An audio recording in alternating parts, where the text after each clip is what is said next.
development and jobs, trying to make sure that people here have the skills and can find jobs in the neighborhood and elsewhere. There's also been some health initiatives, opening up some health centers, and also in the area of housing, which of course is the area that I'm most interested in.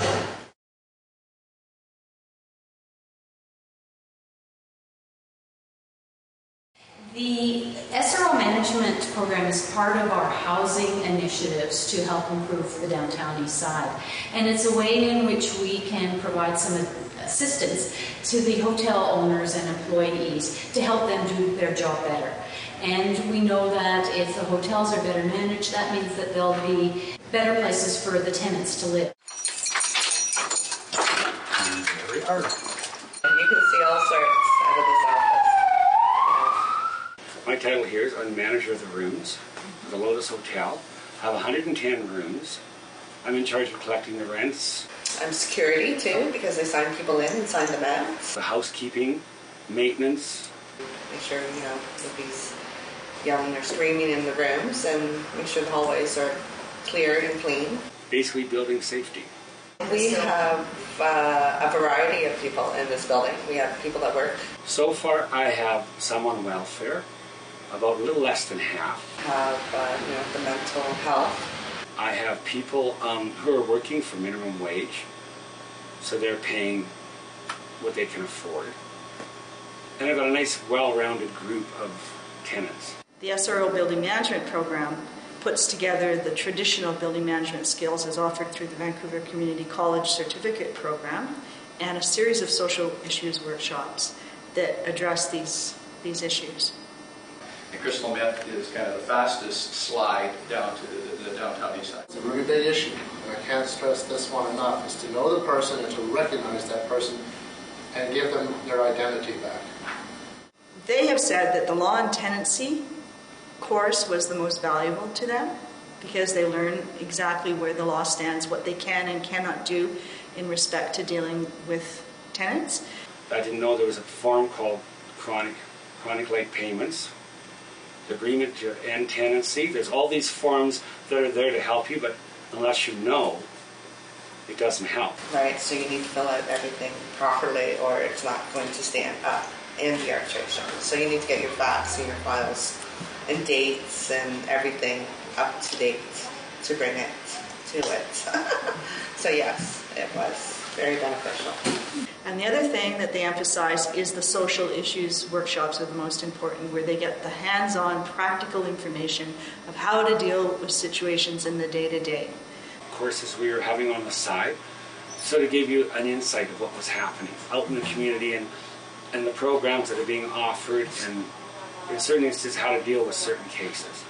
How to deal with a person who's decompensating, they're mentally ill and they've stopped taking their medication, who that they can call to get some help for that person, where the resources are in the community.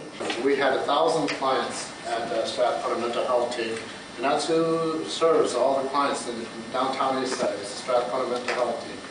How to recognize drug addiction in various aspects, what types of drugs people are using, if there's criminal activity happening in their hotels, what they can do about it, who they can contact. How to recognize someone who's severely depressed and maybe suicidal. How to recognize if somebody is in a state of, their arrest, how to do emergency intervention on the scene of a medical emergency. So this kind of information, this very practical knowledge, seems to be what is very important to the building managers and to the caregivers. It would be beneficial for people that work down in the downtown east side to be aware of the drugs that are really out there and what harm they do to people. So to know exactly the small phrases for the street drug and what they call them, like little code names, You can talk to other people with other problems in other apartment blocks. Some of them were managers or were looking after places like this. So we sort of exchanged notes. What can I do to start making a difference? How can I join up with somebody? How can I get involved in a program? How can I, whatever, just even learning more about the problem is a step. So the fact that you're here is a good step. And, hopefully I can give you some information that will help. Of course we have to. That's our job, is to ensure people's safety and health. We're really happy with the way the SRO management course has been going. It's been running for a number of years, and we've been able to see through a graduation of over 40 people. Part of what the SRO management course has done is work with a local organization, Rotary, which is a wonderful downtown Eastside based organization, and we've been very happy with the kind of results that we're getting working with them. We've had the opportunity to open this training up to the community so that we have social service providers, we have foster parents, we have people that are students, we have youth workers, outreach workers, people working in addiction services, all coming together for the workshops. And most of the building managers have expressed that they feel very isolated in their jobs. So this is drawing them out to meet other people, to see that there's different ways that they might be able to approach things, to have some camaraderie and some social support. I'm aware of the clinics, I'm aware of the Strathcona Mental Health team, the Grandview Woodlands team. Yes, I'm aware of all of these things down here in downtown Eastside, which is really great to have. It helps sort of give me confidence now because I know where to look for information. So when I'm saying something, it's not sort of like, oh, well, I'll make this up for now and then go on later. In the follow-up study, there was a real high percentage that we were able to track, which was really good, and a high percentage are still working in the community in the SROs, and did express a feeling of satisfaction in having more responsibilities. They have taken on additional buildings. They've moved from graveyard shifts to day shifts. They feel that they have better coping skills. They're more connected to the management. And these are the types of responses we've had. My boss is really proud of me, and plus the owner. So, yeah.